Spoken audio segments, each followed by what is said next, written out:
पिछले 30-35 साल अगर आप देखें तो जम्मू कश्मीर में जब भी टूरिज़्म दोबारा चालू हुई तो तीन बहुत अहम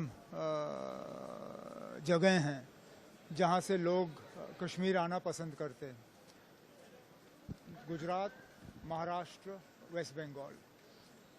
अब 2 दिन का यहाँ पे गांधीनगर में टूरिज़्म का एक बहुत बड़ा इवेंट है, तो उस सिलसिले में मैं और मेरे साथी यहाँ आए हैं जम्मू कश्मीर के हवाले से बात करने के लिए, और इस उम्मीद के साथ कि दोबारा गुजरात से जो है अच्छी खासी तादाद में हमारे विजिटर जो हैं दोबारा आना शुरू करेंगे। सर, पिछले 2 दिन से ऑपरेशन सिंदूर पे लोकसभा में चर्चा हो रही है, क्या कहेंगे इसको लेकर? नहीं, चर्चा हो रही है, अच्छी बात है, होनी चाहिए।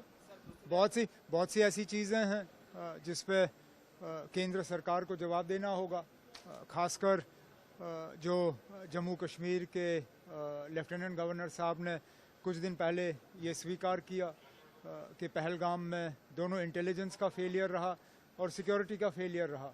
अगर दोनों इंटेलिजेंस और सिक्योरिटी के फेलियर हुए तो कोई ना कोई तो उसके लिए कसूरवार है।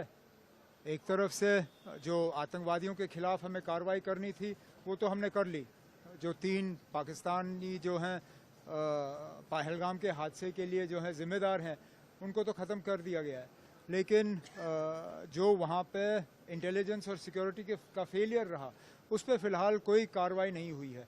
उस पर तो लोग सुनना चाहेंगे।